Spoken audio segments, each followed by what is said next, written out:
थोड़े लिपस्टिक लगाई के। वाह रे भौजी भंसरी वाली, वाह बहुत अच्छा कि थोड़े थोड़े लिपस्टिक लगाई के। अरे बहन चोद तो हमें के लान सुना होता रू, तू थोड़ा लगावता है ज़्यादा, हमें तो खाली चाट के पहले के बाद हम तो काम करबे कम, बस तू आगे बोलते रह।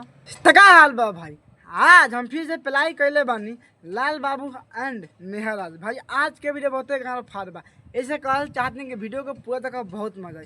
तो वीडियो बना के बस एक ही मकसद बा, एक ही मकसद रहा आप सभी को दिल से हंसाने के लिए, ना किसी को दिल को ठेस पहुंचाने के लिए। तो वीडियो को पूरा देखम और देखला के बाद में भूल जाम। तो बिना कोनो लानवा लहसुन के आज के वीडियो स्टार्ट करता नहीं। तुमरा जिला ए बाबू घुमाइले, गधा के लान ना चाटेलू तहार बहिन चोदो पूरा जिला ये बाबू घुमाइले।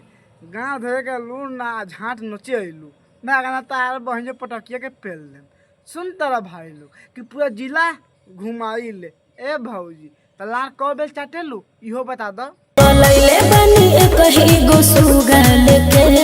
तोरा कौन कहलक कि एगो सुगा लेके पकड़ले बा रे? अरे बहन जो 300 पर मिलेला, 400 पर 300 पर मिलेला बने पटना स्टेशन पे।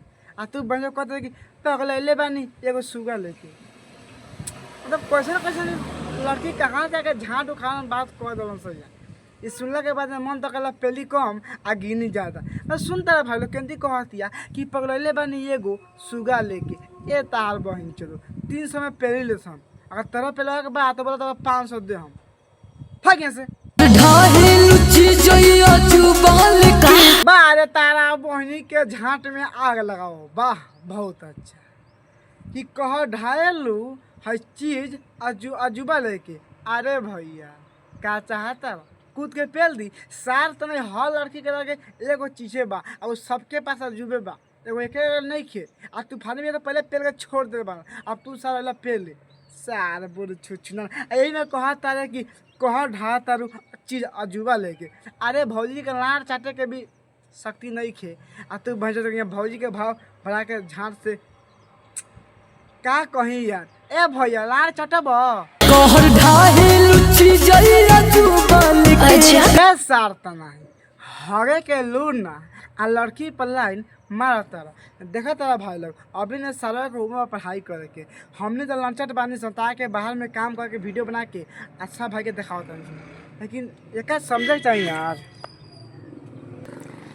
ए भैया देखो हम बाहर में बने, कहाँ बना बा? अभी बने हरियाणा में काम धाम छोड़ छाड़ के वीडियो बनावत नहीं। काहे कि आज हमको छुट्टी बा आ तू साल पढ़े के उम्र बता तू घूमत। देखा रोड बा हर जगह कितना अच्छा है, ये वीडियो बनावत नहीं। यहाँ पर मोबाइल धर के इसी फोन धर के वीडियो बना रहा हूँ और अंदर का सीन देख रहे हैं आप लोग कितना गजब का है। वाह रे सरौ झांटी में कठिल, वाह बहुत अच्छा। सुन तारा भाई लोग कि कहाँ जालू करेजा दूगो तरबूजा लेके। ए सार त नहीं वो भौजी के मन बा आ भौजी के धन बा, वो कहीं जाए तहार गाने काहे ला खजुआता सार बुढ़ छुछुना। अभी पढ़े के उम्र जाके पढ़ाई करना कोनो कूद के पेल दी हगे लगबा। तारा बहनी के झाड़ छिलो तरबूजा लेके जाता था ए सारे गान फटता। आवा ना लाड़ चाट के बानर हो जा। कहाँ जालू दूगो तरबूजा लेके। हे सार त नहीं तू का चाहता रह ना, हमरा के साफ से बताओ तू का चाहता। पटक के पेल दी हगे चाहता रह। मतलब देखा भाई लोग भैया का बकचोदी कितना करता कि कहाँ जालू करेजा दूगो तरबूजा लेके। अरे भैया मान ले भौजी के कहीं जाए के बा तो भौजी के तू साथ जेबे। अरे भौजी को तरबूजा ना हाउ, भौजी के दोनों बम बा और साथ में बात जेबे करी। अगर तहार ले के मन बता काट के अपना गाड़ी में हुर लो, सार भगबे ना करी। तारा बहनी के प्रणाम करो भग भंसदी वाला। दे दे दे दे देखा तारा भाई लोग कैसे भैया भंसी वाला भौजी के पानी में पेले के कोशिश करता, लेकिन का करो वीडियो बनता खाली छू छा के छोड़ देता। अरे भैया सर इतना छोट उम्र में बहन चौधरी पढ़ाई करे के चाहे तो गाँव में रहता लड़की के साथ में।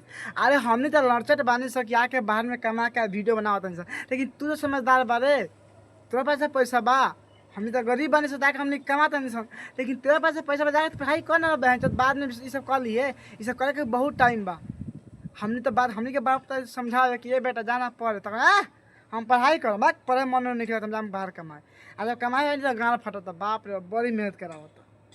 तो पढ़ ले तो बाद में लड़की के साथ में सेक्स बनई है भंसरी वाला।